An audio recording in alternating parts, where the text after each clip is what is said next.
Oi, tudo bom? Seja muito bem-vindo ao Três Vassouras. Vá entrando, se acomode, a gente já vai atender vocês. Rosmerta, por favor, separa lá mais cadeira. Sim, é que chegou mais gente do Clube do Livro.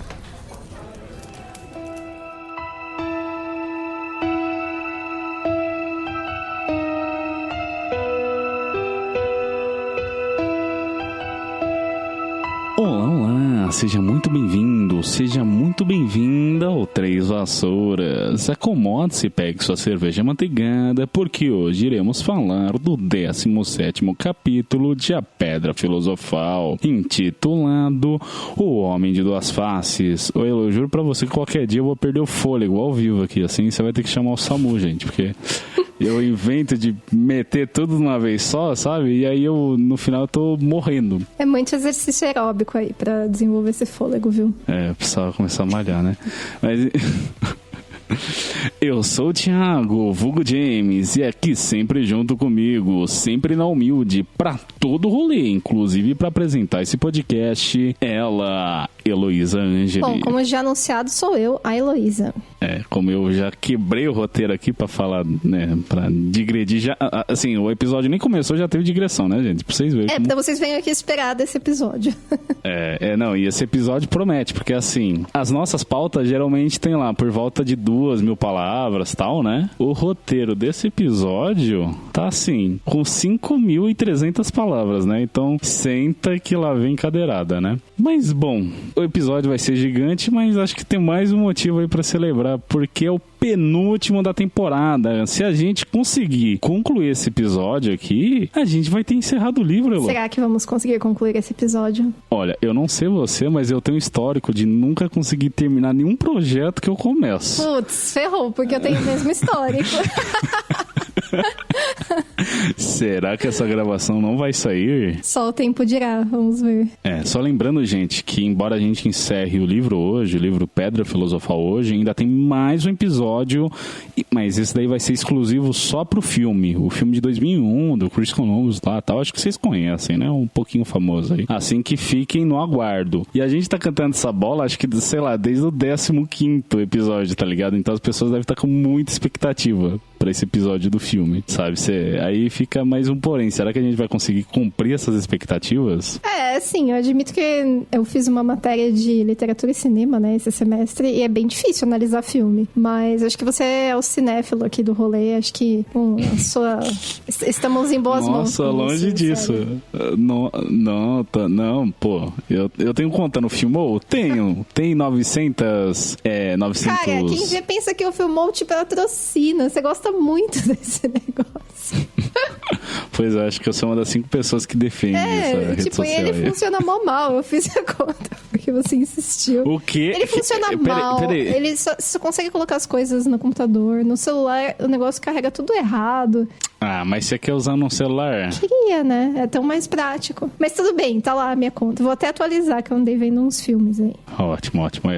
Gente, vão lá no Filmou. É muito bom, diferente do que a Heloísa pensa. Só pra deixar claro, sim, vão lá, façam sua conta, mas não tem patrocínio de Filmou, tá? É do amor do coração do Thiago vulgo James mesmo. O Filmou mal consegue bancar as contas deles, imagina pagar gente pra falar. Mas é isso. Elô, bora então reencontrar o espelho de Ogezed, onde você se veria escrevendo uma piadinha sem graça? Não, uma piadinha engraçada, se olhasse agora, eu não entendi. Só no espelho. Adicionou. Porque quando eu tava escrevendo o roteiro, a coisa que eu mais queria naquele momento era conseguir fazer uma piadinha engraçada, sabe? Mas não rolou, então vai essa mesmo, gente. É metalinguagem, gente. Não, foi brilhante, Elô. Vou até colocar umas palmas virtuais aqui pra você. Obrigada pelas pessoas que batem palma virtualmente. Valeu.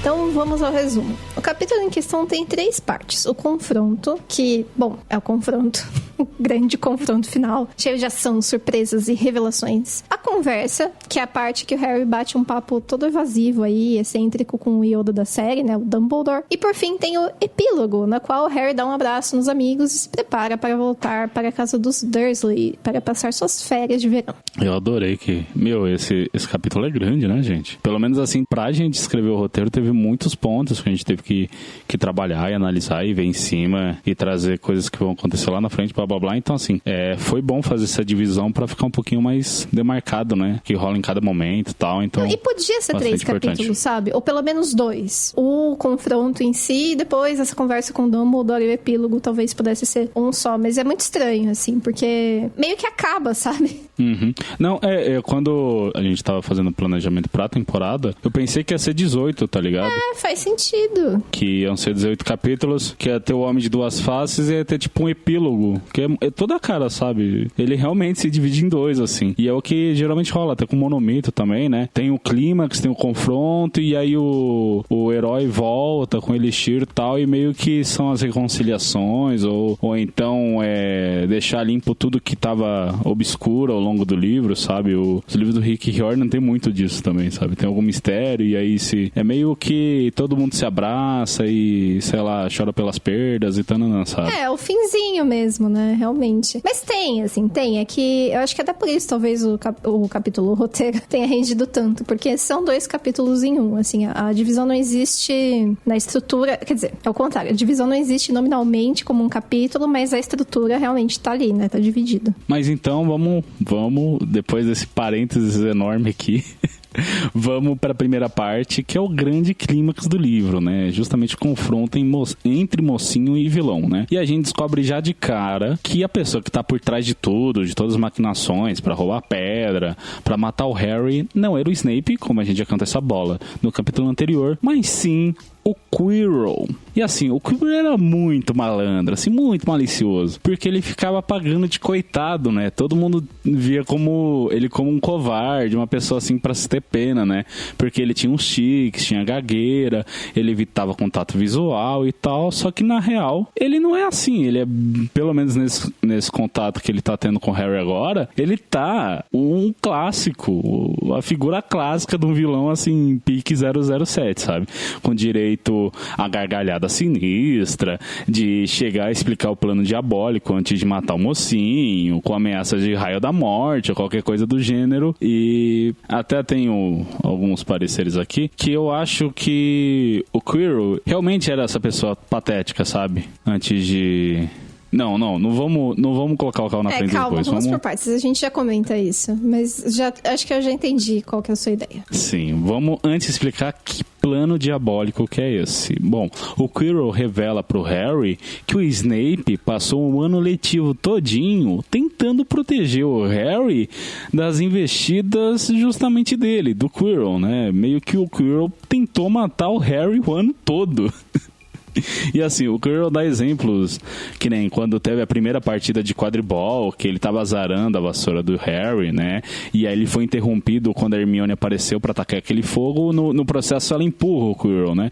E aí distrai ele da zeração. E o que a Hermione pensou ter sido o Snape, na verdade não, era o contrário. O Snape tava tentando quebrar a maldição do Quirrell e não o contrário, tá ligado? Ele tava lançando uma contra-maldição ali, né? E aí, que nem no jogo contra a Lufa-Lufa, no segundo jogo, o Snape até fez questão de apitar a partida, porque ele queria estar mais próximo do Harry e protegê-lo novamente caso o Quirrell tentasse alguma coisa, né? E também, com um bônus, né? Com um plus a mais aí de por consequência, também prejudicar a Grifinória, que é o que ele tem que fazer sempre, não é mesmo? Eu não julgo o Snape por querer juntar o útil ao agradável. Mas você sabe que nessa parte, o Quirrell falou um negócio bem interessante. Ele disse que o Snape criou, né, toda essa antipatia por si mesmo, de tal forma que o pessoal ficou muito relutante, não queria que ele apitasse o jogo e tal, e todo mundo achava que era essa implicância com a Grifinória, sendo que, tipo, tudo bem, isso existe, mas nem era esse o motivo, né? Não, e ele até fala assim, ele até meio que justifica o ser natural que o Harry desconfiasse do Snape, porque o Snape tem essa amálgama de um cara ranzinza, de um cara que por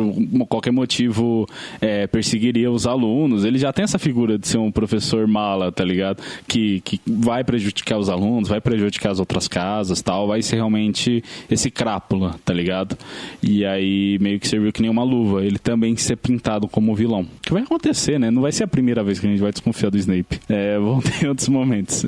Vai seguir sendo... Vai ser um tema recorrente aí da saga, né? E aí o Quirrell fala que, voltando pro jogo da Lufa-Lufa, né? O Quirrell fala que, mano, nem que ele quisesse tentar alguma coisa porque o Dumbledore tava na arquibancada, né? Então ele falou que o Snape se preocupou à toa, tá ligado? Não ia ter jeito, né? Ele não ia conseguir de qualquer forma. E aí, nisso, não que fosse assim muito necessário, porque afinal é uma criança de 11 anos, mas o Quirrell, que não é bobo nem nada, logo já imobiliza o Harry, né? Acho que ele estala os dedos, não lembro se ele estala os dedos, mas meio que aparecem cordas que prendem o Harry, né? E eu achei bem curioso, assim, né? Essa magia de, tipo, simplesmente estalar os dedos e aparecem cordas, porque, não sei, acho que nesse mesmo livro estabelece que eles têm que usar varinha, né? Só que a Rowling ao mesmo tempo fala, não, assim, mas acho que, imaginando que, sei lá, o Quirrell era um bruxo poderoso, ele não precisava necessariamente da varinha, sabe? Não sei, parece que a magia, eu vou repetir, a magia nesse primeiro livro ela é tratada de um jeito diferente, como não se tivesse tudo muito claro ainda para o Rowling, o que deveria funcionar e como deveria funcionar a magia, sabe? Só depois que ela vai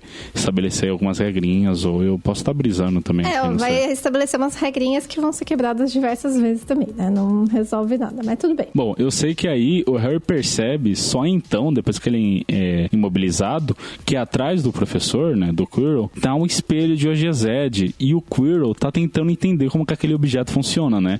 Ele até se vê entregando a pedra pro mestre dele, né? Que ele fica falando, não, eu vejo entregando pro meu mestre, mas assim, é só o reflexo do espelho, né? Como se fosse o desejo mais íntimo dele, de realizar isso, né? De entregar a pedra pro mestre dele, seja lá quem for o mestre dele, como se ninguém soubesse que é o mestre dele. Nossa, que grande mistério!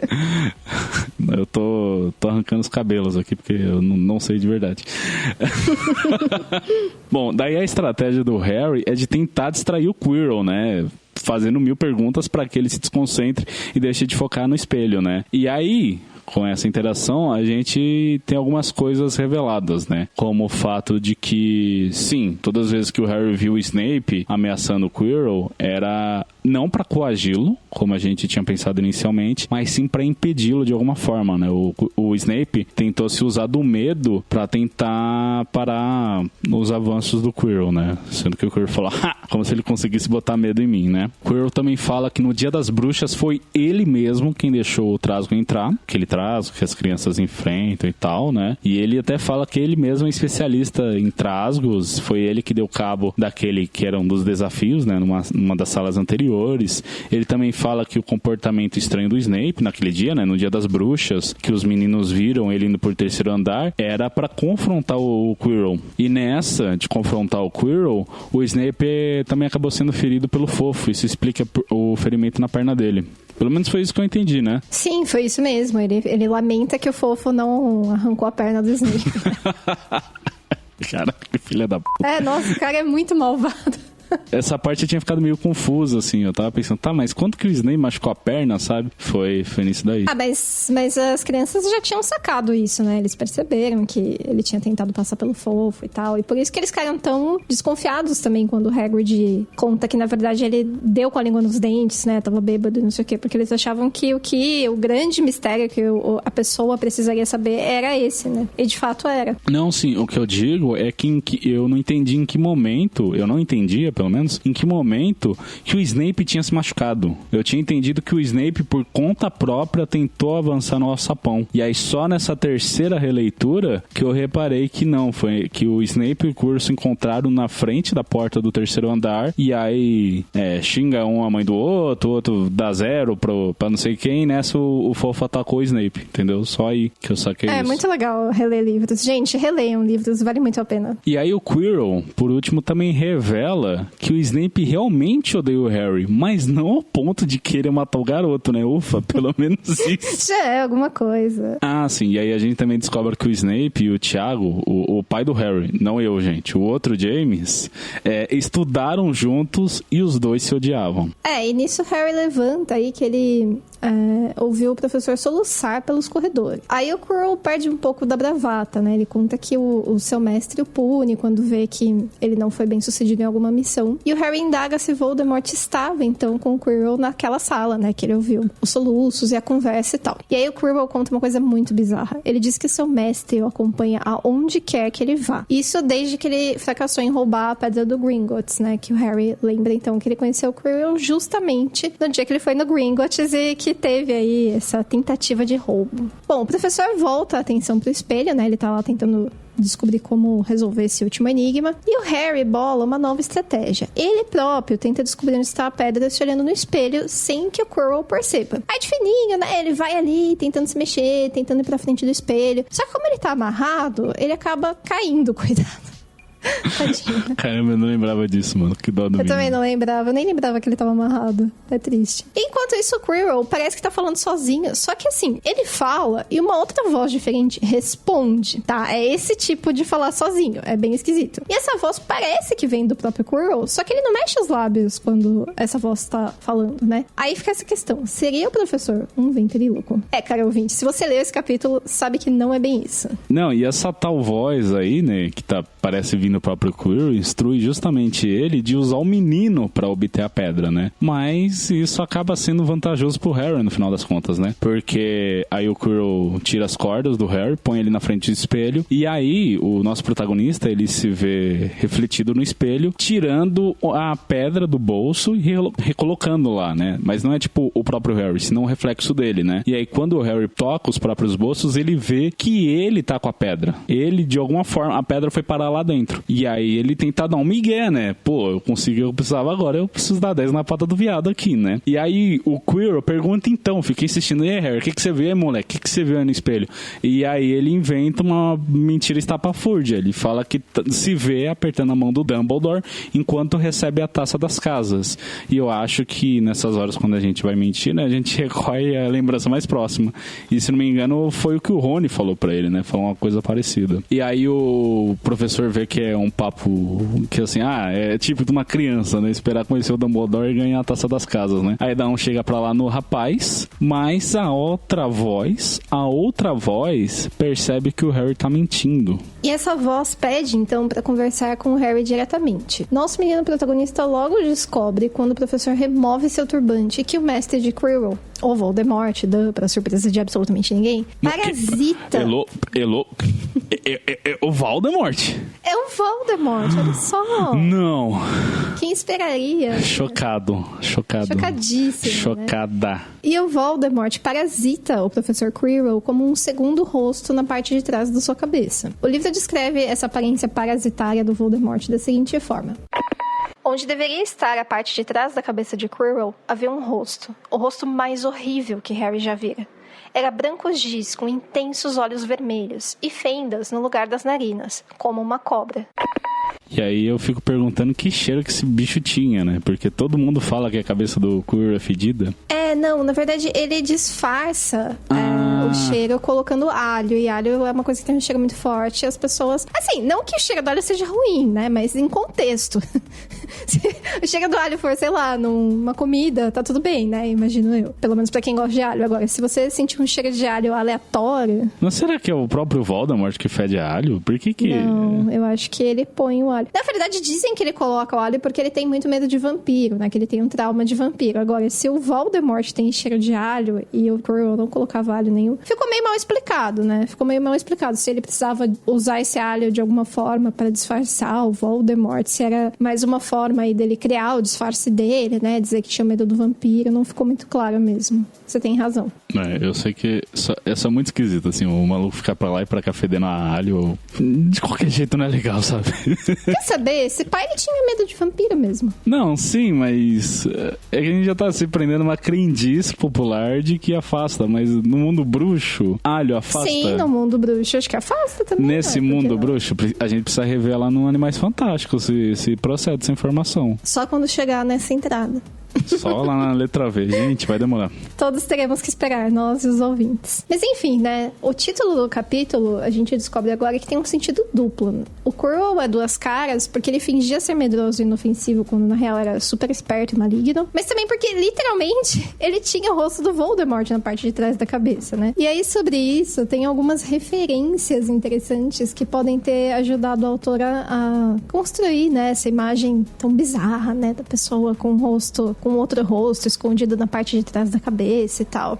Sim, eu mesmo lendo esse livro, não, mentira, gente. Só quando a Elo pôs no roteiro que realmente eu saquei, fui atrás de ver. Mas ela traçou um paralelo com o deus romano Janus, né? Que é uma figura desse deus e ele também tem duas faces, né? Uma de cada lado da cabeça, né? E aí tinha crendice, né? Os romanos acreditavam que ele estava de uma vez olhando tanto para o passado como para o futuro, né? E essa imagem, ela é até usada como uma referência ao Ano Novo, né? Porque um dos rostos, ele é um de um velho, enquanto o outro é de um jovem. E aí eu fico me perguntando, então, se é que daí que vem o nome de janeiro, se janeiro viria de Janus. Eu acho que tem a ver sim, viu? Mas assim, nem todas as representações mostram esses dois rostos com idades diferentes, né? Algumas mostram o mesmo rosto, mas quando se refere a essa coisa do tempo, tem essa coisa, né, de um rosto ser de um velho e o outro de um homem jovem e tal. É um deus bem interessante, assim. Aí, inclusive, lá na Inglaterra tem uma lenda, aí é mais lenda mesmo, de um tipo de Janus da vida real, que é um cara que tinha mesmo outro rosto atrás da cabeça. O nome dessa pessoa teria sido Edward Mordake, e esse outro rosto, né, o rosto de trás, seria tipo um gêmeo do mal, que o atormentava durante a noite e tal, falando coisas e deixando ele muito louco. Apesar que na frente das outras pessoas ele não conseguia falar, mas ele ria e chorava, e não se alimentava, né? E assim, esse caso talvez possa ter sido inspirado por gêmeos chifópagos que tenham tido na época, que alguém tenha visto, mas o Mordake mesmo é uma personagem fictícia, é lenda, assim, é fake news. E como essa história circula nas terras britânicas, pode ser que a autora tenha ouvido falar, né? Inclusive tem representações... sabe essas estátuas realistas, assim? Acho que não é estátua de cera, né? Acho que é de... Como que chama aquele negócio que usa pra fazer prancha de surf? Você sabe o que eu tô falando, né? Não, fibra de vidro. Fibra sabe, de vidro. Tem umas estátuas bem realistas de fibra de vidro, acho que é disso. Se jogar Edward Mordake na internet, aí no Google, vai ver umas imagens curiosas que podem te ajudar a imaginar como era o Quirrell com o Voldemort parasita. Bom, eu dispenso de ter que ver essa imagem, já me basta do filme, mas também, essa aí eu conhecia, ele apontou mais uma referência provável na pauta, que é do Médico e o Monstro, o Jack e o Hyde, né, também da literatura britânica, né, que é essa ideia de ter duas personalidades habitando o mesmo corpo, né? E uma delas ser um ser maligno. Pra quem não tá pegando muito a referência do Jack e Hyde, que é mais antiga, mas mesmo assim aparece naquele filme e também na série de quadrinhos, Liga Extraordinária, o Hulk foi inspirado no Jack e Hyde, né? A gente tem a figura do homem, o Bruce Banner, e do monstro, o Hulk. Então também aí, mais uma referência que a gente pode apontar pro Quirrell, né? Esse paralelo do Quirrell / Voldemort com outras referências literárias e do imaginário. Se pensar um pouco mais, até o Frankenstein tem a ver, porque no livro, o Dr. Frankenstein vê o monstro, ele atribui os crimes ao monstro e tal, mas ninguém mais vê, sabe? Assim, a história fica muito esquisita. Então, se pá, era, assim, uma personalidade maligna dele mesmo, assim, que tava aí causando. Olha, eu não li Frankenstein, então... mas é legal. Bacana, Elo. Não, sério, sério. E aí, ouvintes, leiam. A gente faz... os ouvintes vão escrever pedindo episódio extra sobre esse livro. Mentira, não vai ter, que esse é muito difícil de analisar.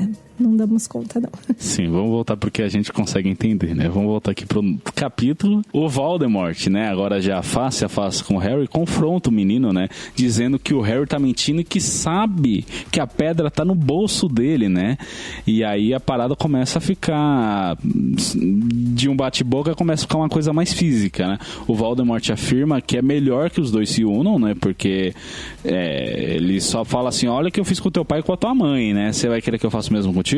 Mas o Harry o menino é corajoso, ele peita o Lorde das Trevas, né? Ele recusa enfaticamente, e aí o Voldemort começa então a insultar os pais do Harry, né? Fala que a mãe dele não precisava ter morrido, mas que ela insistiu em protegê-lo. E, gente, essa informação é importantíssima, né? Essa revelação daqui vai novamente vingar lá na frente, né? E aí nessa, o Harry, que como eu falei, né, já tinham tirado as cordas dele, ele fica putaço com o Voldemort e faz menção de fugir, né? Só que nessa, aí o Quirrell tenta agarrar ele, e no que o Quirrell agarra ele, as mãos dele começam a formar feridas, assim, começam a formar bolhas, né? Como se tivessem queimado só de ter tocado no Harry. E o Harry, percebendo que ele tem magicamente outro poder, né? Inexplicável, mas que a gente já explica mais pra frente, ele inicialmente o Quirrell ataca ele, e aí o Quirrell até tem um debate com o Voldemort e fala, eu não consigo tocar ele, mestre, o que eu faço? E aí o Voldemort fala, então mata ele com a sua varinha, né? Você é um bruxo, caceta. Sabe? Nesse livro os bruxos esquecem que eles podem usar magia, né? Mas enfim. E aí nisso, o Harry, percebendo que ele tá pra ser fulminado, ele mesmo em autodefesa, gente. Percebam, né? Ele é um herói clássico. Ele somente, como alta defesa, ataca o vilão, né? Ele encosta as mãos no rosto do Quirrell, e aí o Quirrell começa a ter feridas pelo rosto, tal, enfim. Eles começam a ficar nesse embate mesmo, né? E aí ele vê que ele tá derrotando o Quirrell, mas ao mesmo tempo, conforme ele vai... Quanto mais ele encosta no Quirrell, a própria cicatriz dele começa a doer muito, né? E aí ele começa a desmaiar, até que ele apaga, né? Bom, quando o Harry acorda, ele percebe que está na ala hospitalar. Né? Ele acorda ele todo assustado, tal, ainda se sentindo na treta. E o Dumbledore tá ali junto com ele. Aí eles começam a conversar, tal. O diretor até tenta, assim, sabe, distrair o aluno, falando que, nossa, teus colegas trouxeram vários doces. Os gêmeos Weasley tentaram enviar um assento de privada, tipo, coisas dos Weasley, né? Mas o Harry não tá nem aí pra doce, coisa nenhuma. Ele quer saber da treta e do destino da Pedra Filosofal. Bom, o Dumbledore explica que chegou ali na hora H do Deus Ex Machina, salvando o Harry, que já estava no limite de suas forças. Gente, ó, uma coisa que eu não sei se vocês sabem ainda, mas é que vão ter vários Deus Ex Machina aí ao longo do livro. Mas, diferente do que muitas pessoas criticam, eu acho que a maioria faz sentido. Tipo, esse funcionou, tá ligado? Ele tem um porquê, sabe?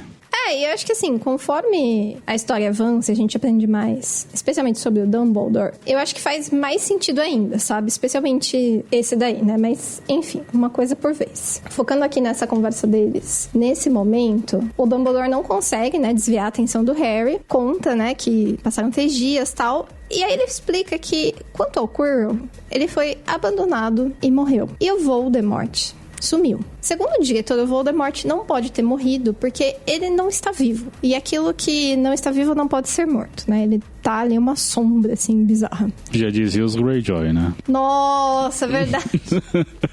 Meu, bem lembrado. Eu acho esse negócio muito maluco. Mas é isso aí, bem lembrado. Será que existe uma conexão aí entre Dumbledore e os Greyjoy? Nunca saberemos. Teorias. Seria Dumbledore o Rony do passado? Não, pera. Eu adoro essa teoria. Seria Rony Dumbledore um Greyjoy? Fusão de teorias, gente. Adoro. Maravilhoso. Mas, inclusive, é nessa conversa entre o Dumbledore e o Harry, né, nesse momento, que aparece uma das passagens mais famosas e mais bonitinhas, assim, sabe? Eu acho que é bem legal, assim. Tem uma reflexão interessante, né? Que o Dumbledore assegura ao Harry que deve, sim, chamar as coisas pelo seu nome. Então, ele deve se referir ao inimigo pelo nome, não com essa história de, você sabe quem, que só isso alimenta o medo das pessoas, né? Sim, temer o nome é temer a coisa, né? Você dá um medo maior pra aquilo, então. Mas outra coisa legal dessa conversa entre os dois é que o Dumbledore é honesto, assim. Ele tem uma conversa bem franca com o Harry, tá ligado? Diferente de outros adultos que a gente vê que são sempre... Mano, é só ver os Dursley, sabe? Que não falavam nada, maltratavam o menino, até os professores, que tudo é ameaça de expulsão. O Dumbledore não, ele tipo senta, olha no olho, tá ligado? E assim, ele fala que ele não pode responder todas as perguntas do Harry, mas que ao mesmo tempo ele não vai mentir, tipo, então ele vai falar assim, tem coisas que você vai precisar saber no tempo exato e essa hora não é agora, tá ligado? E aí, que nem quando o Harry questiona sobre a razão por trás do Voldemort ter tentado matar ele quando criança, né? O Dumbledore fala que é justamente isso, né? É uma dessas horas, assim, ó, agora no momento, mas mais pra frente eu vou te contar. E spoiler, gente, ele conta. Ele conta mesmo. Quando eu li isso, como eu era criança, eu fiquei assim, mó papinho, né? De adultos querendo se esquivar de coisa difícil de responder o que não sabe, né? E não, ele conta mesmo. Mas assim, ele responde outras perguntas do rapaz, né? Que nem, por que o Kuro não podia tocar ele? E aí, ele vem com uma das coisas que a Heloísa mais ama nessa saga, né? Nossa, detesto demais. Eu não consigo nem falar, assim, de tanto hate, sabe? Eu detesto essa melação, esse negócio... segue. Tá, não, tudo bem. O porquê do Kuro não ter sido capaz de encostar no Harry é porque o Harry, que nem a gente viu lá, a Lilian entrou na frente do Voldemort, né? O próprio Voldemort fala que a Lilian não precisava ter morrido, mas ela morreu. E esse ato dela ter se sacrificado pelo Harry envolveu o Harry na mais pura forma de amor. Nossa. Gente, me imaginem revirando os olhos até eles irem, sei lá, pra trás da minha cabeça. Porque, sério, que preguiça. Que preguiça. Eu agora adulto, assim, relendo isso, eu acho muito piegas, muito brega. Mas, gente, esse é o Rowling, tá ligado? E esse vai ser um dos temas que vão marcar a saga.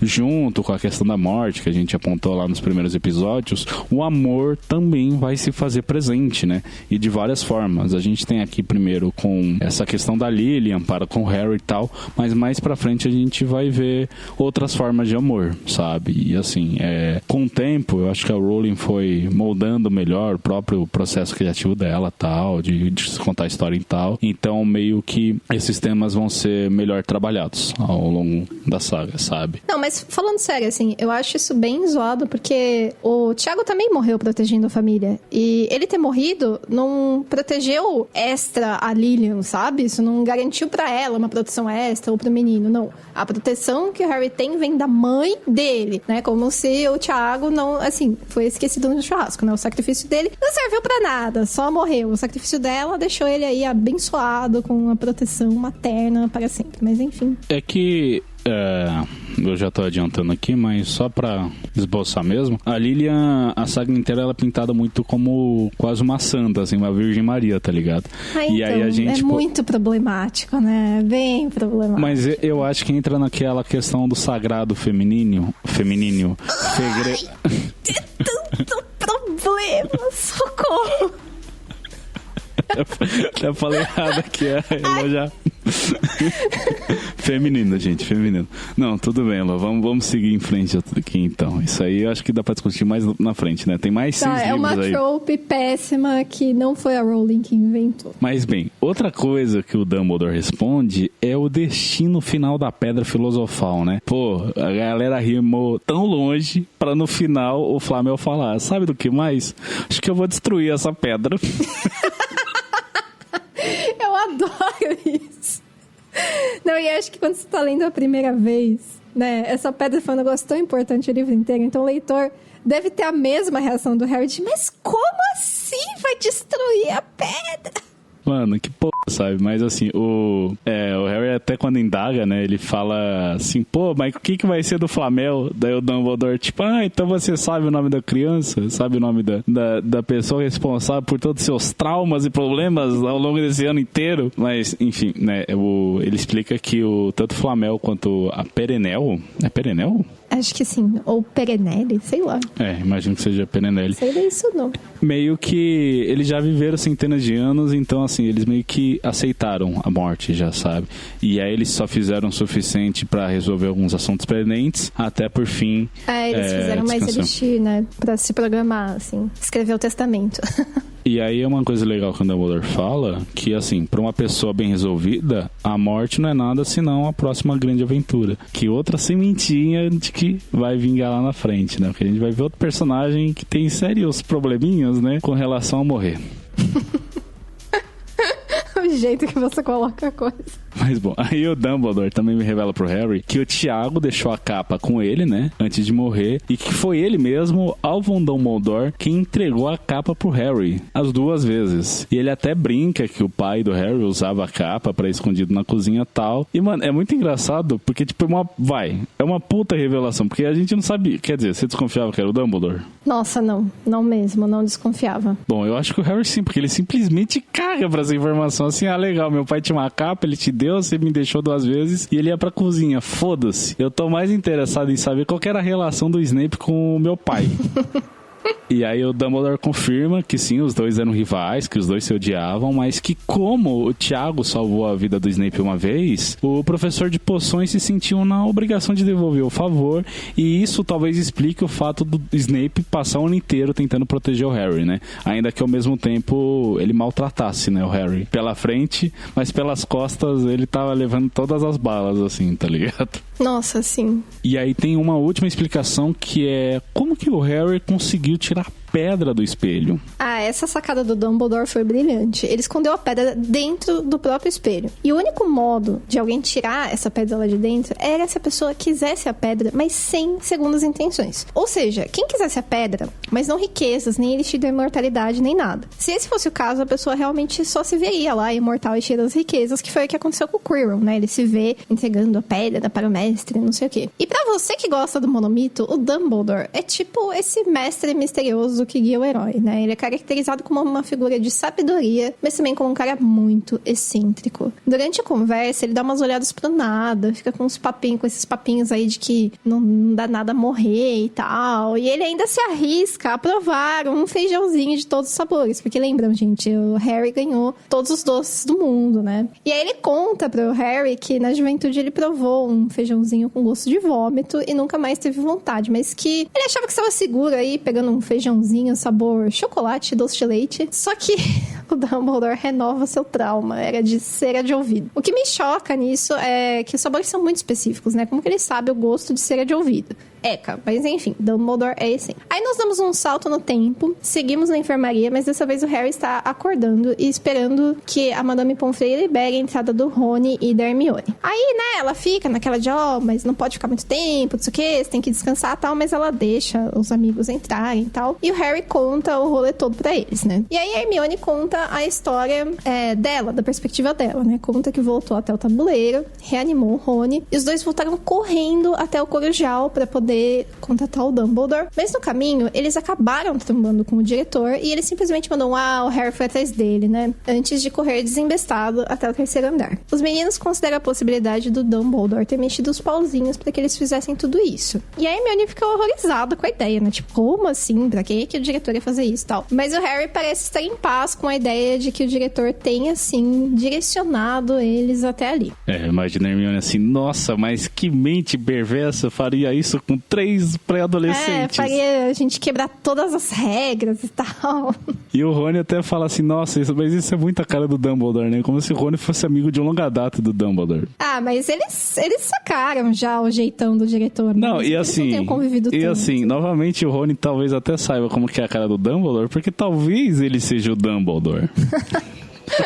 Tô vendo que você também adora essa teoria aí. Nossa, eu sou mega fã dela, porque faz muito sentido, gente. Pra quem não sabe, tem essa teoria que acredita que o Dumbledore é o viajante no tempo e ele ao mesmo tempo é o Dumbledore, né, sabe? O Albus Dumbledore e o Rony. Ele seria o Rony velhinho. Eu acho a teoria super legal, falando sério, assim. Sério? Sério, eu acho mas a sabe teoria qual... muito legal. A única coisa que o pessoal ventila essa teoria... Cola, ela não se segura, mas que é legal, legal. É porque falam que o Dumbledore, quando jovem, era ruivo e alto e desengoçado.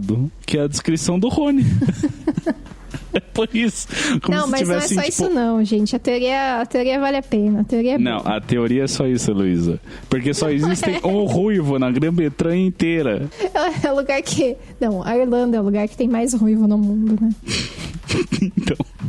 Mas gente, a teoria é divertida, é legal, mas admito que ela não se sustenta. Eu acho muito doido, porque assim, o Harry entende que o diretor treinou os 3, né? Como se de alguma forma o o diretor tivesse preparado ele pros desafios. Só que assim, gente, quase não tem interação entre os três, né? Na real, dos três, só o Harry trocou uma ideia com o Dumbledore e foi sobre o espelho. Então, tipo, que tanto o Dumbledore treinou eles, sabe? Na cabeça do Harry foi isso, assim, não, pô, o ano inteiro lá, só nas indiretas, não sei o que e tal. A gente ventila que sim por causa de umas coisas futuras, assim, mas para com o Harry, não com o Rony e a Hermione, tá ligado? O Dumbledore, na real, nem olha na cara dos dois, né? Se a gente parar pra pensar.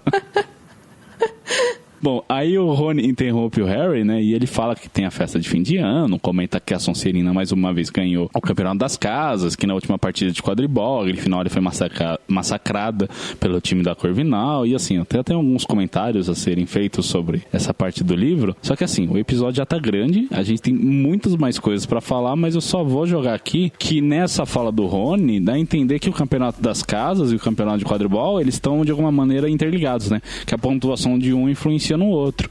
E aí, outro questionamento, que é só pra jogar pra vocês, ouvintes mesmo, e ficarem pensando, ou só ignorarem esse trecho, é que assim, eu fico me perguntando nessa última partida, quem que substitui o Harry como apanhador, se não tinha apanhador reserva? A gente não viu no jogo anterior que o Harry quis ir pra partida porque não tinha apanhador reserva? Cadê? Tipo, pegaram o primeiro maluco que eles viram, ou eles simplesmente jogaram sem apanhador, tá ligado?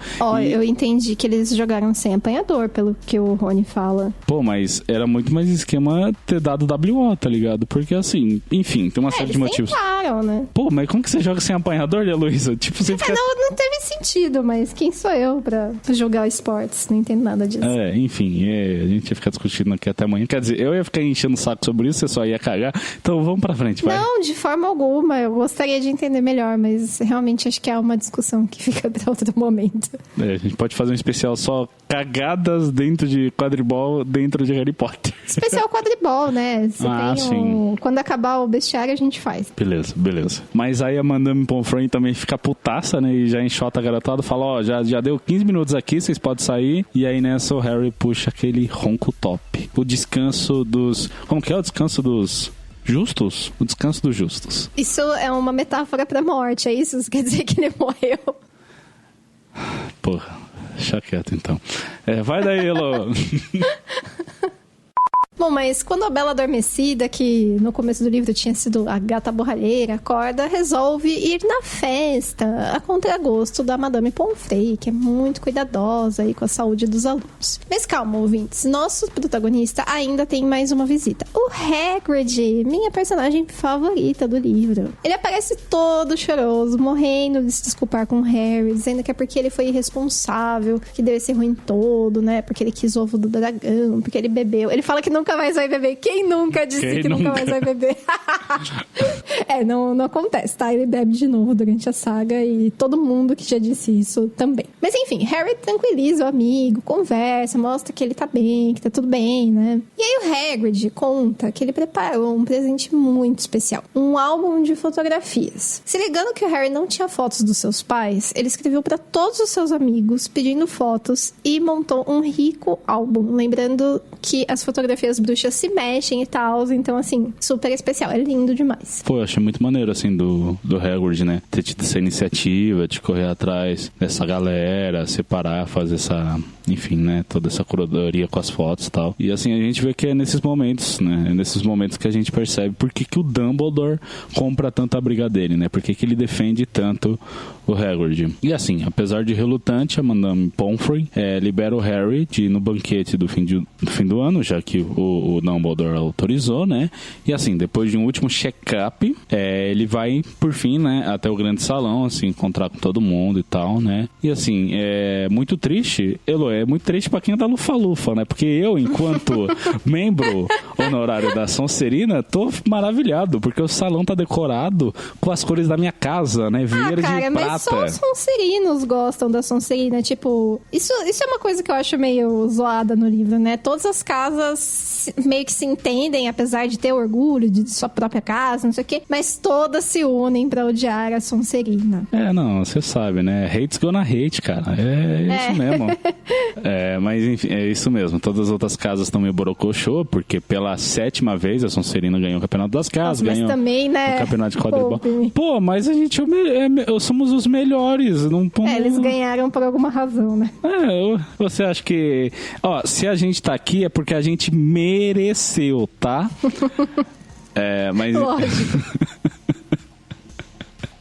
Aí o Dumbledore começa a fazer o discurso, né? O salão, né? Começa, enfim, a prestar atenção no que ele tá falando. E aí ele passa algumas palavras, né? De cabeça oca e tal. E fala assim, espero que vocês tenham aprendido alguma coisa. Aproveitem as férias pra esquecer tudo isso, que é realmente o que acontece quando você tá de férias e não pratica, você realmente esquece as coisas, a cabeça volta a ficar oca. E aí disso ele passa pra pontuação das casas, né? E ele fala que em 4º lugar ficou a Grifinória com 312 pontos. Em 3º lugar a Lufa-Lufa com 352 pontos. Em 2º lugar a Corvinal com 426. E em primeiríssimo a Sonserina com incríveis 472 pontos. Só que assim, né? Como só tem um bando de recalcado dentro de Hogwarts, o Dumbledore decide roubar o Thunder, né? Decide roubar as glórias da Sonserina e tira, assim, os pontos do cu de última hora, né?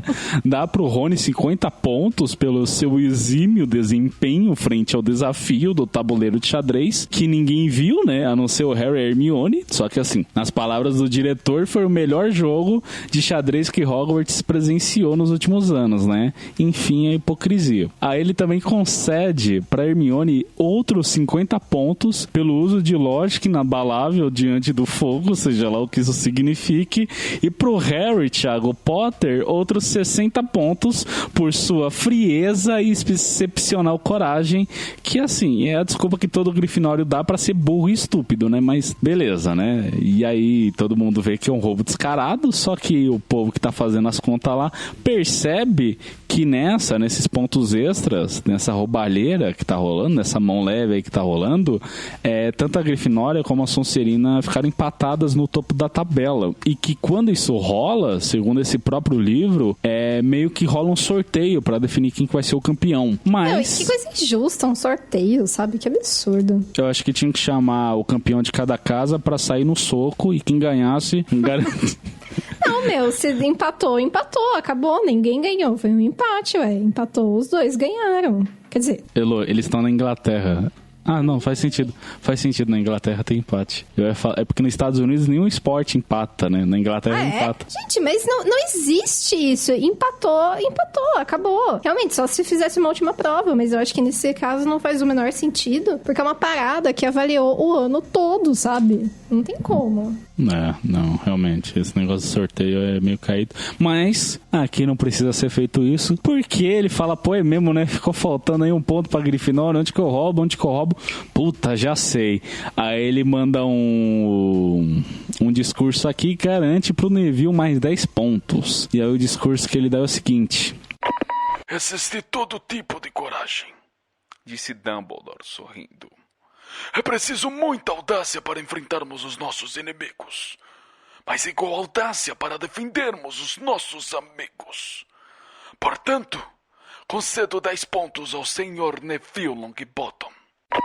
Não, assim, se eu tivesse na mesa da Sonserina, mano, eu ia ficar muito putaço, ia fazer a maior cara de nojo junto com meus amigos Draco, Gregório, Vicente, ia ficar vaiando, falando que foi roubo, tá ligado? Mas eu sei que pro resto, pessoal, esse papo cola, e aí esses 10 pontos fazem diferença, e aí com, sei lá, um toque de mágica qualquer do Dumbledore, mudam-se as cores da sala e agora a gente tem brasões da Grifinória, né? Com as cores vermelho e dourado. O resto dos estudantes das outras casas, eles não estão nem aí, tá ligado? Eles iam aceitar qualquer coisa pra dizer que agora foi outra casa que ganhou e não a Sonserina, né? Mas mal eles perdem por esperar, né? Esse campeonato das casas aí, esse negócio de ficar invicto, né? Enfim. Bom, e pra os estudantes ansiosos, estilo Hermione, todo mundo passou nas provas finais, tá tá preparado pra voltar ano que vem. Não, eu fiquei enchendo o saco aqui porque eu gosto de brincar que eu sou aquele Sonserino e tal, mas eu acho muito bacana a parte do Neville. O resto eu acho meio forçado, mas o do Neville eu achei muito bonito que ele fala, assim. Que realmente a gente precisa um pouco disso, sabe? Mais do que enfrentar nossos inimigos, eu acho que a gente precisa, às vezes, falar pra um amigo, falar, amigo, para, sabe? Você tá fazendo errado, pô. Nossa, cara, eu sou uma péssima amiga, eu não faço isso, não. Eu não faço. Inclusive, eu lembro que teve um amigo meu que tava fumando e ele falou assim, não, eu preciso parar de fumar. Eu ficava, não, fuma aí, é importante, você vai ficar estressado. Aí, não, faz o que você quer, não é um cigarro que vai te matar, sabe? Meu Deus, Elo, que mau exemplo. Péssimo exemplo. Eu sempre sou dessas, assim, todo mundo vem, ai, não, porque eu tô precisando começar a fazer exercício, tô começando isso aqui. Não, depois você vê isso, não sei o que, sabe? Sempre passo pano pros amigos. Entendi. Não, então a gente já viu que mesmo você estando na Lufa-Lufa, você não ia garantir esses pontos aí pra sua casa. Mas eu acho que isso é coisa da Lufa-Lufa mesmo, sabia? Porque a Lufa-Lufa é muito, assim, fiel, amigo, sabe? Então, sabe aquela atitude, assim, de tipo, meu amigo nem tá certo, se eu fosse com outra pessoa eu ia achar que tá errado, mas porque é meu amigo eu passo pano, sabe? Acho que é muito assim. Entendi. E aí, na última cena, corta pra eles arrumando as malinhas, que eles vão pegar o trem, né, e tal, pra voltar, curtir as férias. E até o Harry está animadinho, porque apesar do Núcleo Kids aí não poder usar magia fora de Hogwarts, o Duda não sabe disso.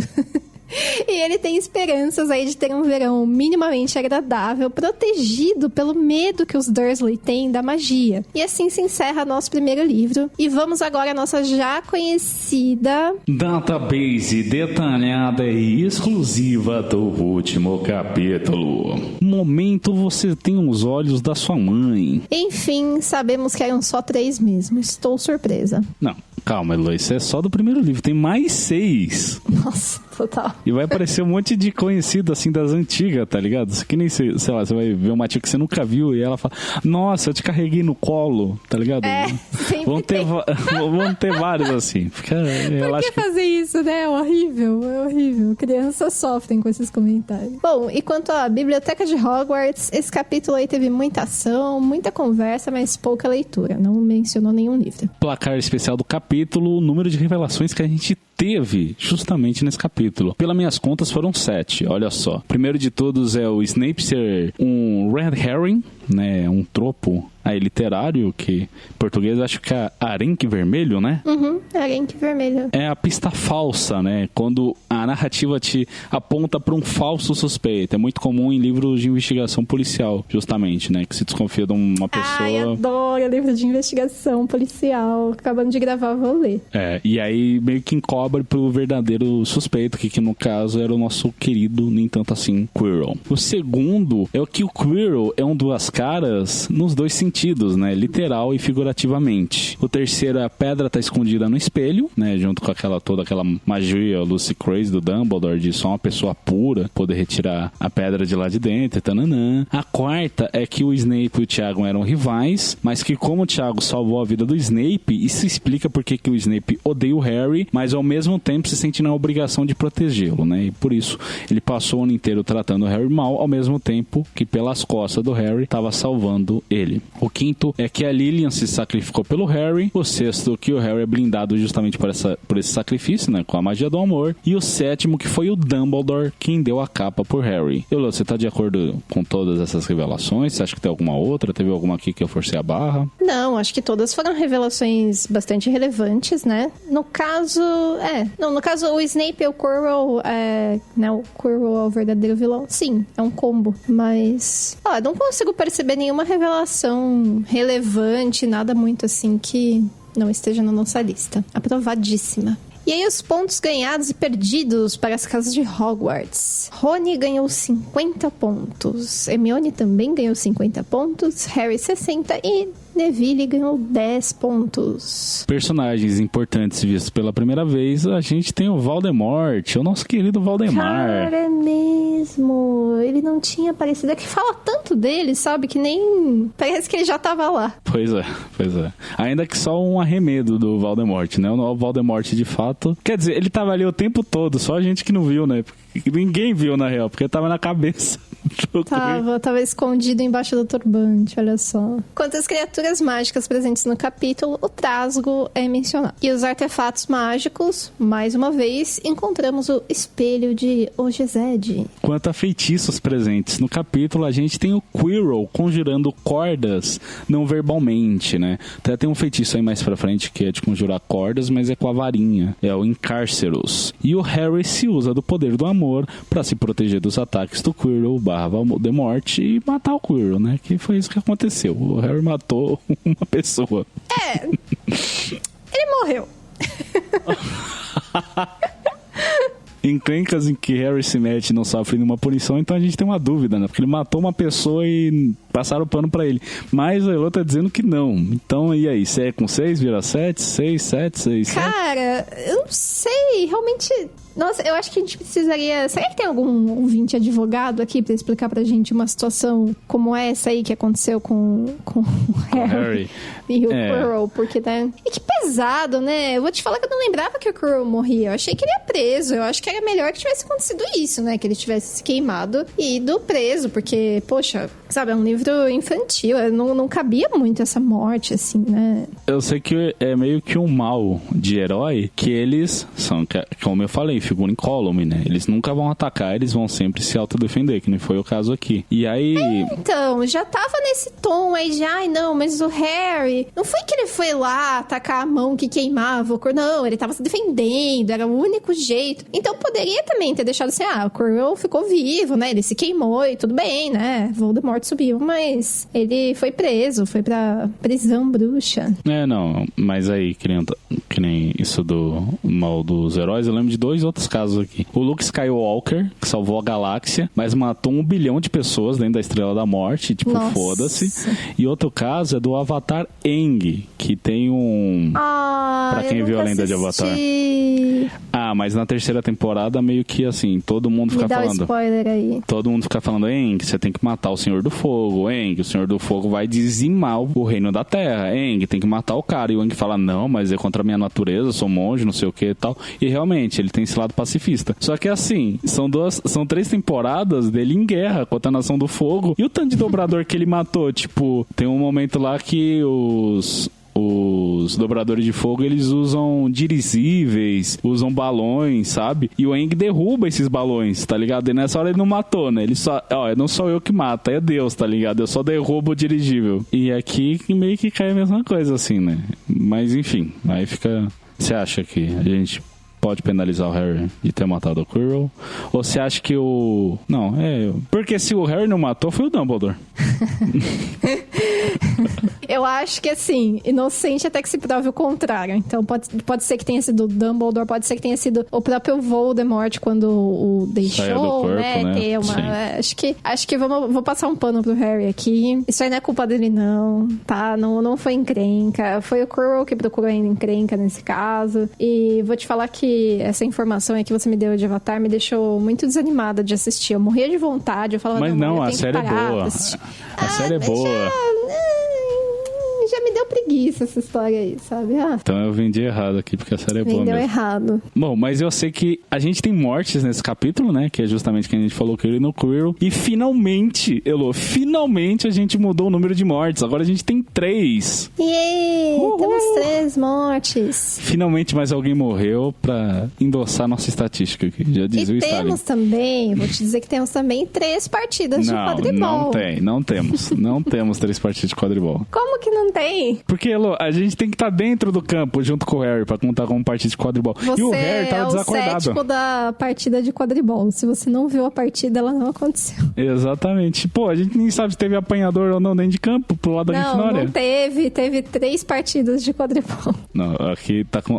vai ficar nesse embate então aqui. 2 e 3. Vou até anotar aqui pra database futuras. Gente, ouvintes, escrevam. Vocês concordam comigo, né? Pelo amor, a partida aconteceu. O que eu vou fazer se o Harry tava lá inconsciente? Bom, eu sei que a gente precisa fazer uma segunda database, Elo. Eu vou só ignorar o que você falou agora. Assim, vou te dizer que não teve a partida no livro, mas teve a partida na história, saca? Você não vai me convencer, Luísa. Vamos pra segunda database. Vamos pra database extra aí. Sim, gente. Tem uma segunda database, que é o que eu me propus aqui, que vai ser uma tradição nossa também, de sempre que a gente encerrar o livro, fazer meio que um overall geral. Sim, eu tô sendo redundante aqui, que nem ia falar overall um plus a mais. Fazer um plus a mais aí, um overall geral do livro. E aqui, tem algumas que a gente já vai somando com o tempo, né? A questão das mortes, com relação a momento você tem os olhos da sua mãe e tal. Então, assim, não precisa recontabilizar de novo, a gente não precisa repetir de novo. Mas tem outras que é legal da gente ver, né? Fazer esse panorama aí de tudo que a gente teve justamente nesse primeiro livro. E a gente começa então justamente com a nossa biblioteca Hogwarts, que é isso, né? Enquanto na vida real a gente só tem 3 livros, né, extras, na saga a gente tem, assim, muitos, mas muito mesmo, alguns até com nomes engraçados e tal, claramente são, assim, piadas, né? Porque, querendo ou não, o Rowling tem muito desse humor dentro do texto dela, mas outros claramente são livros didáticos, né? Que nem o primeiro aqui, livro padrão de feitiços, primeira série, de Miranda Gottschalk. Além desse, temos também o História da Magia, de Bathilda Bagshot. Teoria da Magia, de Adalberto Waffling. Adoro que o cara que escreveu isso se chama Adalberto, muito legal. Sim. Temos também o Guia de Transfiguração para Iniciantes, de Emérico Switch, que com certeza é um livro que você gostaria de ter acesso para saber aí como que o abacaxi dança. Não é. Esse não tem como o abacaxi dança, né? Esse ensinaria a transformar lá o ratinho na caixinha e tal. É verdade.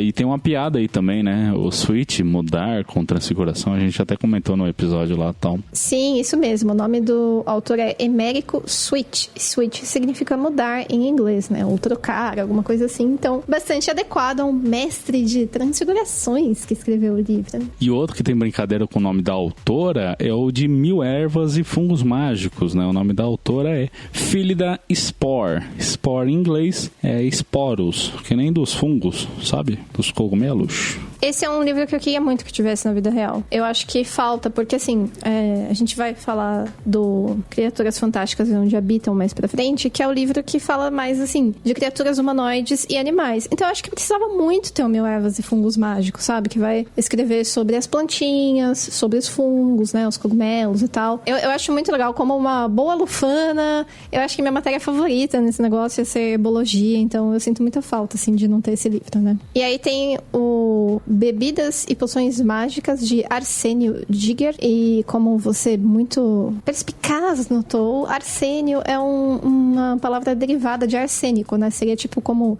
Antártica e Antártida, né? Uma palavra assim, correspondente. Então tem aí a brincadeirinha com arsênico, que é um veneno. E aí outro que a gente inclusive tá usando, porque tem na vida real, que é o Animais Fantásticos e Onde Habitam, de Newton Scamander. Se você não ouviu o bestiário, você tá fazendo o quê? Você tá ouvindo Três Vassouras, tá certo. Acabando esse episódio, vai lá ouvir, beleza? Vale bastante a pena, é um livro bem legal, e esse existe, né, no mundo real. No mundo trouxa, aqui onde estamos nós, trouxamente. Temos também o livro As Forças das Trevas, um guia de autoproteção, de Quintino Trimble. Temos também História da Magia Moderna. Esses daqui a gente não sabe os autores, né? Eles são citados ao longo desse livro, né? Aí também tem Ascensão e Queda das Artes das Trevas e Grandes Acontecimentos Mágicos do Século XX. Esses 3 livros aqui, quem cita é Hermione, porque ela achou o nome do Harry nesses 3 livros. O Harry tá presente nesses 3 livros. E eles procuram o Flomel nesses livros também, sem sucesso, obviamente, né? Temos o famoso Hogwarts, uma história que seria um livro, assim, que valeria muito a pena se assistisse. O falecido Pottermore tentava meio ser o Hogwarts, uma história, mas era muito zoado, né? Tinha umas entradas que inventavam, assim, pra deixar a história mais inclusiva. Uma coisa que não era, né, gente? Vamos encarar os fatos. Já que estamos nesse tom, eu acho que na biblioteca de Hogwarts tem que mencionar a figurinha do sapo de chocolate, porque isso aí foi referência bibliográfica pro Harry conseguir solucionar um importante mistério. E é isso, gente, não tenham medo de citar materiais alternativos. Nem só de livros se faz Elô, é biblioteca de Hogwarts, não é bibliografia de Hogwarts. Para de corromper. Tem que mencionar. Tá, beleza. Os ouvintes estão me agradecendo nesse momento. Eu tô incluindo isso aqui. Mas outro livro que a gente também tem aqui na vida real é o Quadribol Através dos Séculos. E aí, tanto esse como o Animais Fantásticos, quem escreveu obviamente foi a Rowling, só que ela usa pseudônimos, né, pra brincar como se fossem personagens dentro do mundo bruxo que escreveram esses livros. E aqui o do Quadribol Através dos Séculos é o Kenilworth Wisp. E por fim, temos os livros que o Hagrid consulta lá, na única vez que ele vai na biblioteca, na saga toda, que é Criação de Dragões como Prazer e Fonte de Renda, Espécies de Dragões da Grã-Bretanha e da Irlanda, Do Ovo ao Inferno e, por fim, o Guia de Guardador de Dragões. Personagens presentes nesse livro. Eu contabilizei aqui, gente. Talvez eu tenha roubado um pouco em alguns, mas enfim, eu sei que o número final é de 70 personagens. Mas claro que nessa conta eu coloquei Perebas, o Trevo, o Canino, que assim, não é porque eles não são pessoas que eles não vão ser importantes, né, minha gente? Vamos respeitar os bichinhos aí também. Animais são personagens, não tem como. Imagina. E eu acabei de reparar que eu esqueci de contar mais um personagem importantíssimo aqui, Heloísa. Quem? O Grampo. Lembra do Grampo, do Andy que recepciona eles lá? Grande Grampo. Lá no Gringotts. Grampo do Andy. Então, gente... Grampo bancário. São 71 personagens presentes nesse livro, assim, com relevância, com nome e tal. E aí, sobre as criaturas mágicas presentes neste livro, temos os duendes, né, como mencionado, o Grampo. Fantasmas, temos o Cerberus, o fofo, né? Os trasgos, o dragão norueguês de dorso cristado, centauros, unicórnios, lula gigante, o visgo do diabo, que é uma planta, mas plantas são criaturas, e temos também menções a lobisomens, apesar de não conhecermos nenhum lobisomem nesse livro. E aí, com relação a artefatos mágicos, claro que, a gente tá entrando no mundo bruxo, então, teoricamente, você considera que tudo é um artefato mágico. Mas eu destaquei alguns aqui. Logo de cara, a gente tem um apagueiro do Dumbledore, aí a gente tem uma moto que avoa, a gente tem vassouras que também avoam. E também, nesse tema de avoar, a gente tem ainda chaves que também que avoam. Justo. Aí temos o espelho de Ogezed, a capa de invisibilidade, um livro que grita e o xadrez de bruxo. Adoro o livro que grita. Quanto aos feitiços presentes no livro, temos verbalizados o Alohomora, Vingardium Leviosa, Locomotor Mortis, Petrificus Totalus. E tem alguns feitiços que são mencionados, mas a gente não sabe qual que é o comando verbal, né? Que é o fogo mágico que tu leva em potinho, faíscas vermelhas, feitiços de transfiguração e de fazer o abacaxi sapatear. Esse aqui eu tenho, não sei, pra mim, mais pra frente a gente descobre que tem uma maldição, que é a maldição da dança, eu não sei, enfim, é uma geração que se você atinge o seu adversário, ele não consegue parar de ficar dançando, tá ligado? Você jura que tem isso no livro? Tem no segundo livro. Eu não lembrava disso. Nossa, isso é muito legal, porque tem umas histórias, né, de epidemias de dança da Idade Média, que as pessoas dançaram até morrer e tal. É cheio dessas histórias aí lá nas Europa. Eu achando que essa maldição não era pra nada, é pra matar as pessoas com isso também, legal. Você pode matar, é muito cruel. Mas o comando dessa maldição é Tarantalegra. Tarantalegra. Parece até italiano, né? Então... parece que é uma dança rural, Tarantalegra. Sim, mas aí fica a teu critério se é ou não, tá ligado? Se é a mesma coisa, se você pode usar pra objetos inanimados, enfim. De repente... E temos, por fim, as cordas conjuradas do nada, que o Quirrell usa, né? E assim, por mais que a gente tenha tido muitas revelações nesse capítulo, né? Eu acho que ainda cabe alguns comentários de eventos vindouros, né? Que tem a sua sementinha plantada já aqui e que vão vingar lá na frente, né? Então assim, gente, eu tô falando, não bastasse o tamanho desse episódio, ainda tem por vir uma zona de spoilers. Assim que para os marinheiros de primeira viagem, muitíssimo obrigado pela audiência de vocês ao longo de toda essa temporada. Eu espero que vocês tenham curtido muito o conteúdo que a gente produziu aqui e fiquem no aguardo do próximo episódio, que é focado só no filme. Então é isso, um beijo, um grande abraço e tchau, tchau. Tchau, gente, valeu.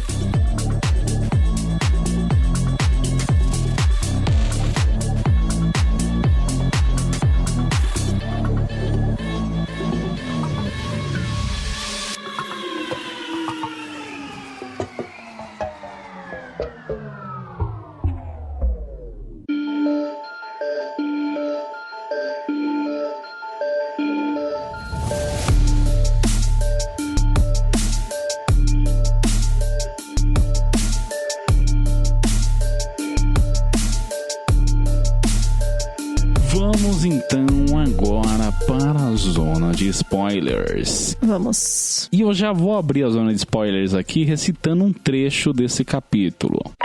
Harry tentou dar um passo atrás, mas suas pernas não obedeceram. Está vendo no que me transformei? Disse o rosto. Apenas uma sombra vaporosa. Só tenho forma quando posso compartilhar o corpo de alguém. Mas sempre houve gente disposta a me deixar entrar no seu coração e na sua mente. O sangue do unicórnio me fortaleceu nessas últimas semanas. Você viu o fiel Quirrell bebendo por mim na floresta. E uma vez que eu tenho o elixir da vida, poderei criar um corpo só meu. Agora, por que você não me dá essa pedra no seu bolso?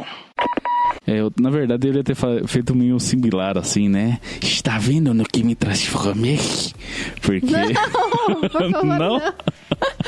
Mas ele é cobrinha, Eu vou morrer muito. Não. Ai, gente, mas é engraçado. Esse Valdemar, viu? Esse Valdemar.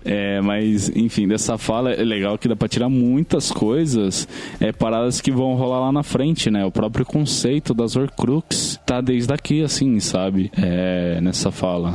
Quer dizer, eu imagino que a Rowling não tivesse muito claro, né? Realmente, o conceito das Horcrux, de que maneira isso ia se aplicar na vida do Voldemort e tal. Mas, assim, ela com certeza já tinha estabelecido que o Voldemort, ao tentar matar o Harry, acabou de alguma forma sendo derrotado no processo e acabou se tornando o arremedo de ser humano, né? Mais pra frente, dela considerar que o sacrifício da Lilian serviu de escudo ao ponto de rebater a maldição do Voldemort e tal. Eu não sei se estava desde aí. Aqui só se estabelece que o Quirrell não conseguiu encostar no Harry, né? Mas ao ponto de refletir uma maldição da morte, não sei se estava nesse nível, tá ligado? Mas enfim, e aí que ele era essa figura moribunda e tal. E aí fica tudo muito nebuloso, porque pra variar, a Rowling não explica muito bem. Mas eu fico pensando aquilo, se não foi assim, tipo, o Voldemort realmente morreu naquela noite que ele tentou matar o Harry, e aí acionou uma outra Horcrux, sabe? Eu acho que sim. Você acha que realmente uma das 6 Horcrux foram acionadas, e aí uma delas, no que ela acionou, aí o Voldemort meio que transferiu a consciência, assim, sabe? Agora que você elaborou, eu já acho que não. Vamos só explicar Sério? o conceito da Horcrux pra quem não tá muito familiarizado e a gente debate. Horcrux é uma arte das trevas em que te permite fragmentar a alma, né? E deixar pedaços da sua alma em objetos e selar elas lá, né? Pra justamente você meio que ter um up, assim, tipo uma vida extra, tá ligado? Só que assim, um processo muito cabuloso e, tipo, não é recomendado que você faça uma vez, e o Voldemort fez isso 7 vezes. Quer dizer, fala que foi 7 vezes e o 7º pedaço era dele original, só que ele fez a 7ª Horcrux no próprio Harry, né? Mas enfim. O 7º pedaço é ele próprio? Sim, ele dividiu só em 6. E aí nessa ele... Ah, então ele fez 6, ele não fez 7. Então, seria um 8. Então, só que daí ficou 8 porque o Harry virou uma Horcrux também. Ah, então ele fez 7. Só que a última foi sem querer. Você já conta com o Harry.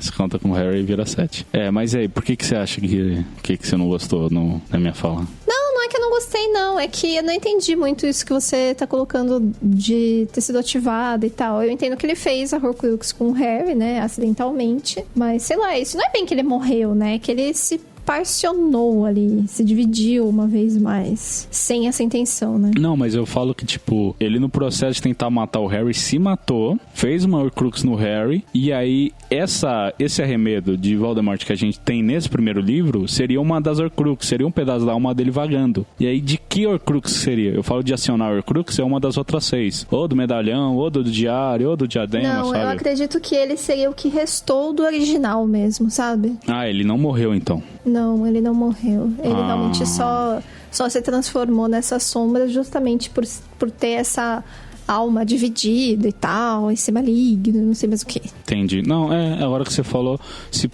pode ser isso. Porque eu fico pensando assim, se aciona uma Horcrux, ela meio que fica inútil. No sentido que, tipo, se aquele pedaço morrer de novo, não tem como aquela Horcrux repor, porque o pedacinho de alma que tava nela, exato. Já era, tá ligado? Então faz sentido. É como se fosse um cofre que você só pode... Ele tá totalmente selado, mas uma vez que você abre, você não pode mais utilizar, porque ele não consegue ser fechado de novo, né?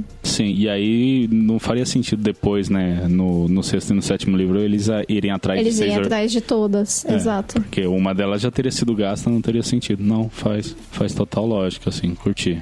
Realmente, me aclarou agora. Eu quero ir por essa linha. Mas bem, outra coisa que é revelada nesse último capítulo é que o Quirrell realmente é quem tava matando os unicórnios. Eu tinha essa dúvida, se era o Quirrell ou se era, sei lá, a alma do Voldemort vagando numa capa esvoaçante, uma coisa meio bizarro, etérea, né? Não, mas é muito louco porque o Quirrell foi amaldiçoado junto, né? Se ele é quem tava matando. Sim, nossa, que ponto que o Quirrell chegou, né? E aí, que eu tava falando, que eu comecei lá atrás do episódio, que eu queria comentar agora, se o Quirrell se fazia de coitado, se ele realmente era esse covarde que, sei lá, viu no Voldemort uma chance de crescer, né? Crescer no sentido de se tornar uma pessoa mais corajosa, mas pro lado errado da força, sabe? Olha, é uma possibilidade, mas eu acho que não exatamente, porque eles falam que antes das viagens lá, dele ter o encontro com não sei que bicho, com a feiticeira, né, tipo... É uma coisa muito estranha, né? Não são todos feiticeiros aqui, né? Enfim, antes desse encontro aí falam que ele era um jovem promissor, brilhante e tal, não sei o quê. Eu acho que ele é o típico, sabe assim, essas pessoas que estudam e querem conhecimento acima de tudo e tal, e aí ele não tá nem aí, né, pra essa coisa de bem e mal. Então, eu não vejo ele tanto como essa figura covarde e frágil, não sei o quê. Eu acho que é uma pose assim mesmo que ele faz muito espertamente, né? Ele não liga de se humilhar dessa forma pra criar essa aura aí de tipo, olha, coitadinho de mim, eu não consigo nem olhar vocês nos olhos, né? Como que eu ia fazer alguma coisa ruim? Não, ninguém vai desconfiar. Não. Eu realmente acho que realmente foi isso. Que, assim, pode ser até que ele tenha trombado realmente com alguma coisa que ele não teve... não conseguiu peitar, né? Realmente se traumatizou de alguma forma. E aí ele acabou... Pode ter sido até o próprio Voldemort, tá ligado? Ele pode ter estranhado no começo essa interação com os dois, mas no final eles se uniram. E aí parte pra outra dúvida, assim, sabe? O Quirrell fala que só depois do incidente no Gringotts que o Voldemort decidiu estar mais perto. O que o Voldemort era antes disso, tá ligado? Será que ele era literalmente uma capa esvoaçante que ficava vagando, assim, tipo um penadinho das ideias, tá ligado? Ou o que será? Fica um mistério. Mas mais pra frente o Voldemort aparece, né, como um corpo, assim, muito fraquinho, muito debilitado, não sei o que. E ele tem um corpo, né? Tanto que ai, meu Deus, qual que é o nome do rapaz agora? O Rabicho? O Rabicho tem que alimentá-lo com um veneno lá da Nagini. Então, assim, se ele está sendo alimentado com uma coisa física, ele existe fisicamente, né? Eu acho que tem uma passagem que no quarto livro também, que o Rabicho fica ligado, que o mestre dele voltou, e isso foi ele conversando contra os ratos. E aí pode ser, talvez, que o Voldemort ficou vagando nesses corpos, assim, de ratinhos, ou cobras, ou qualquer coisa assim, sabe? Alguma mente mais fraca que ele conseguisse adentrar. Verdade, porque se ele conseguiu transformar o corpo do Quirrell pra desenvolver esse rosto que é o dele... Talvez ele pudesse possuir e modificar o corpo de um animalzinho, né? Sim, eu sei que tudo é muito bizarro e sinistro. Ai, é bem creepy. Eu acho muito interessante.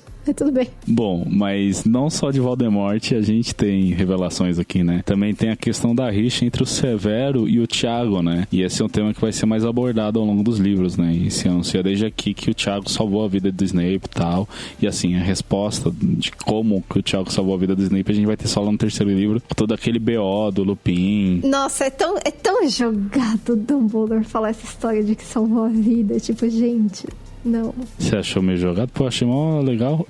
Não, é que ele coloca ali e de certo que o Harry, como o leitor, fica tipo, tá, mas como assim, né? Que rolou? Mas é que precisava ter um motivo pro Snape odiar o Harry, mas ao mesmo tempo querer salvá-lo, tá ligado? Com certeza. Fica assim, tipo, nossa. Você só achou a inserção mesmo ruim. Não, eu fiquei morrendo de curiosidade. O que eu achei ruim foi isso, que eu fiquei morrendo de curiosidade. Ele joga essa informação e some, assim, sabe? Não fala mais nada. E a gente fica, tá, mas como assim? Como assim salvou a vida do Snape, né?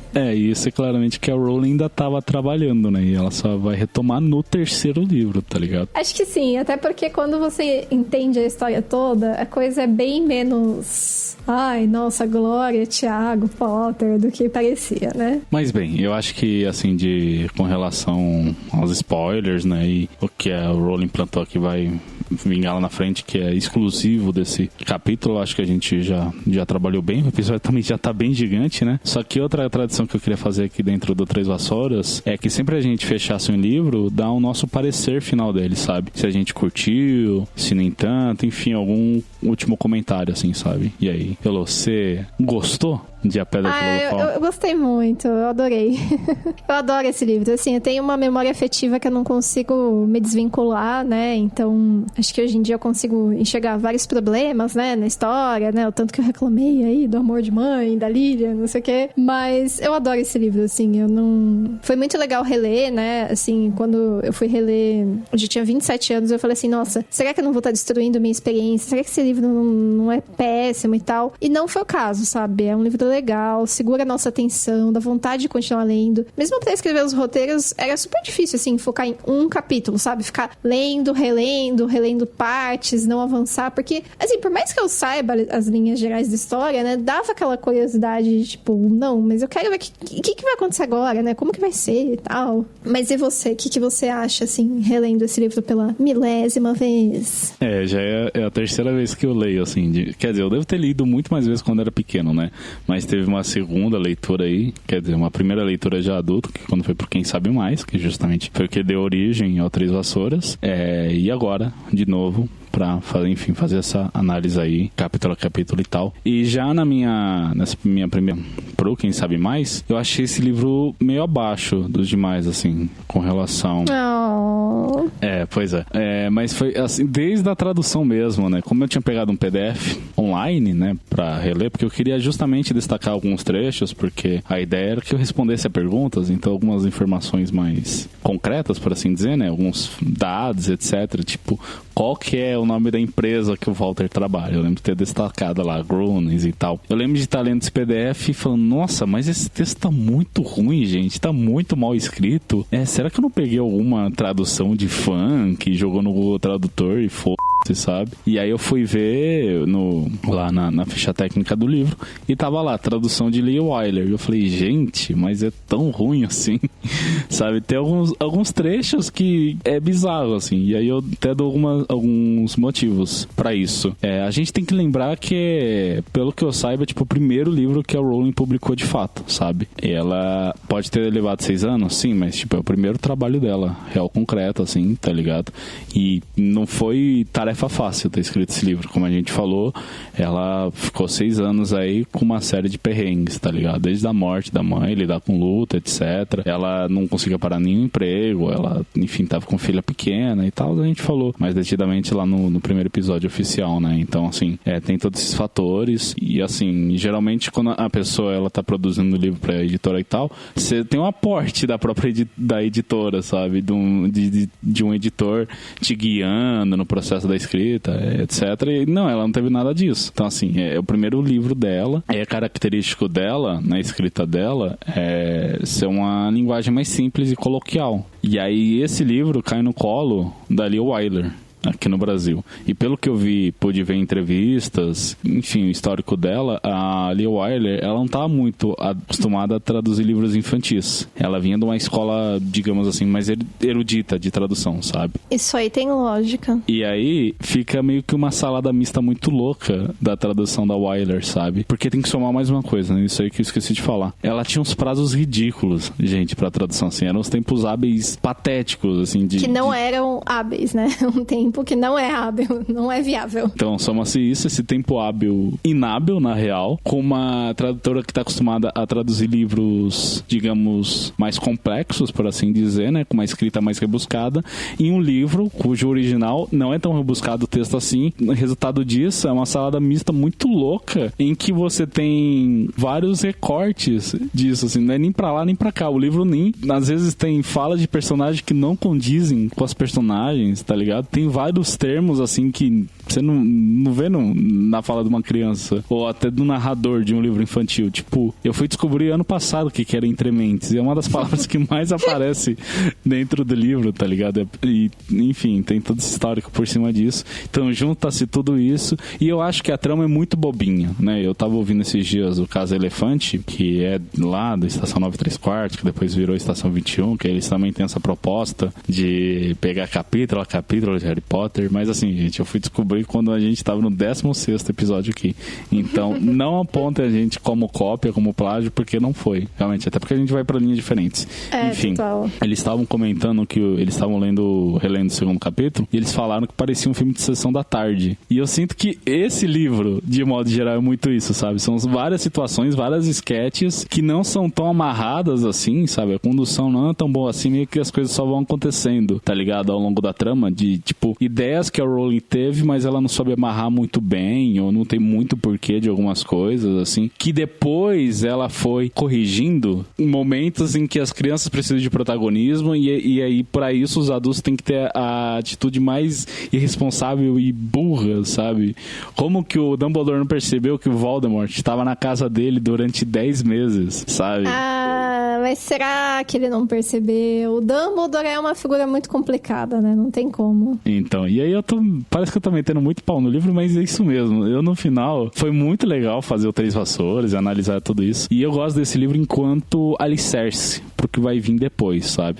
Mas ele, como ele mesmo, assim, eu realmente não curti, sabe? Eu acho ele meio fraquinho, assim. Tem alguns pontos que eu acho legal, a memória afetiva ataca forte nessas horas, mas mas de modo geral, esse livro, eu acho ele bem abaixo dos demais. Lembro que quando eu peguei o Câmara Secreta pra ler, eu achei, assim, o nível de qualidade subiu muito, tá ligado? Eu falei, cara, não, é isso aqui que eu lembro, sabe? Desse texto, assim, redigido, assim. E aí eu imagino que a Rowling já tava muito mais, como que fala? Munida pra escrever o livro, tava muito mais concreto na cabeça dela o que ela queria fazer, e ela deve ter tido um aporte muito mais forte da editora também, pra ajudá-la nesse processo, que foi escrever esses 7 livros. Assim, eu realmente gosto desse livro, e quanto a essa coisa da tradução, de fato, o livro é rebuscado, né? A linguagem é rebuscada, mas assim, eu acho que no original também não é uma linguagem tão fácil, né? Tanto que muita gente fala assim, tô aprendendo inglês aí, vou experimentar ler Harry Potter, que é um livro que eu gosto, Infanto Juvenil. Então, ele é meio difícil, é melhor escolher outro, assim, sabe? Não que não dê pra ler, mas assim, acho que pra ser o primeiro, assim, pode ser uma experiência um pouco frustrante, né? Pode dar certo, mas pode dar errado. Porque desculpa te interromper. Não, imagina, manda. É que eu não li no original, é que eu escutei, né, de pessoas falando que a escrita da Rowling é tida como mais coloquial, mais simples, assim, que é a linha pela qual ela vai. A Wyler coloca umas coisas bem diferentes, né? 2 que eu lembro, assim, de ter procurado no dicionário quando eu era criança, era a palavra estiolada, que é usada pra descrever o Snape, é como uma plantinha que cresce no escuro, então ela fica amarelada e tal. Nossa. E fitar é um verbo, assim, pra dizer que tava encarando, olhando, sabe? Mas esse último eu entendo porque em inglês tem muito umas coisas, assim, tipo, tem 1000 palavras pra sorriso, e que se você vai traduzir, tudo viraria sorriso, só que aí pra dar essas nuances todas tem que ser, um sorriso irônico, um sorriso amarelo, um sorriso não sei o que, sabe? Mas isso dela ser de uma escola mais, assim, rebuscada, erudita, não sei o que, eu acho que faz bastante sentido, né? Eu acho que quando a gente, agora que você trouxe essa informação, né, acho que faz sentido algumas das decisões do livro e, enfim. Mas assim, eu gosto, sabe? Eu gosto, estou aqui pra defender. Não sei o que aconteceu com esse seu PDF aí, porque, assim, erro de digitação, não sei, né? Acho, surpreende bastante. Eu não tenho a cópia, né, a minha cópia desse livro aqui, que tá lá nos meus pais. Mas quando eu for visitá-los, vou até dar uma olhada, assim, né? Ver o que eu acho ali, porque é uma edição bem antiga. Vou até ver que ano que ela saiu. Mas eu gosto, assim, da tradução e, de fato, né? Essa coisa de ser rebuscado acaba dificultando, mas eu acho que 2 pontos positivos é que...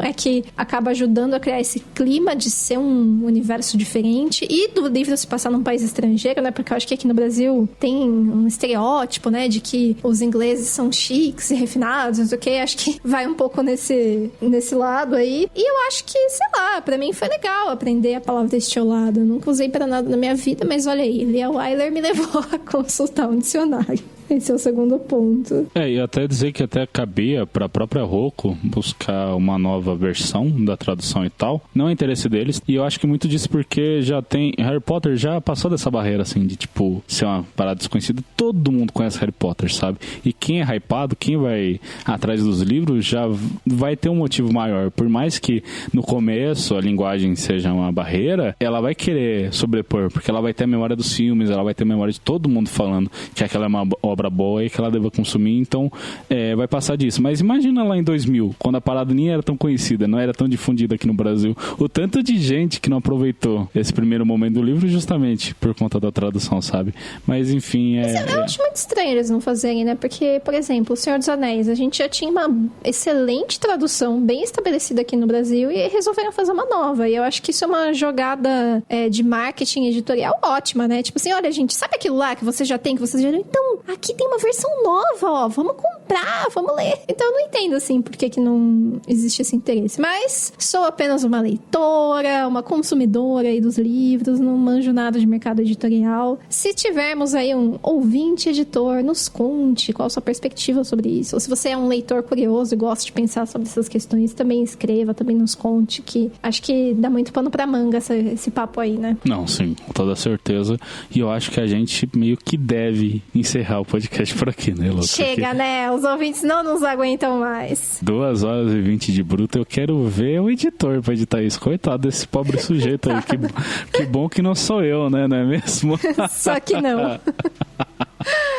Ai, gente, mas valeu aí ter nos acompanhado até aqui, né? Ter nos ouvido por todo esse tempo e voltem pro próximo que a gente vai falar do filme, né, Thiago? Sim, não, com toda certeza. Não, e tem mais 6 livros para serem analisados aí, né? Vixe, tem muita coisa pela frente. Bom, mas vamos um passinho de cada vez. Vamos fazer o do filme, aí vamos bolar a segunda temporada. A ideia é não ter pausa, gente. É simplesmente engatar, né, Lô? Justamente por isso, se vocês têm sugestões aí de como melhorar o podcast, de coisas que estão incomodando, ou que vocês acham que podia melhorar, críticas e sugestões, a hora é agora, tá? Porque aí dá tempo da gente levar em consideração aí pra bolar a segunda temporada, né? Sim, ou só ignorar. Enfim, eu fui o Vulgo James, me acompanhou aqui hoje, essa lufana que você respeita é Luísa Angeli, e você foi o nosso ouvinte. Tchau, tchau. Tchau, tchau.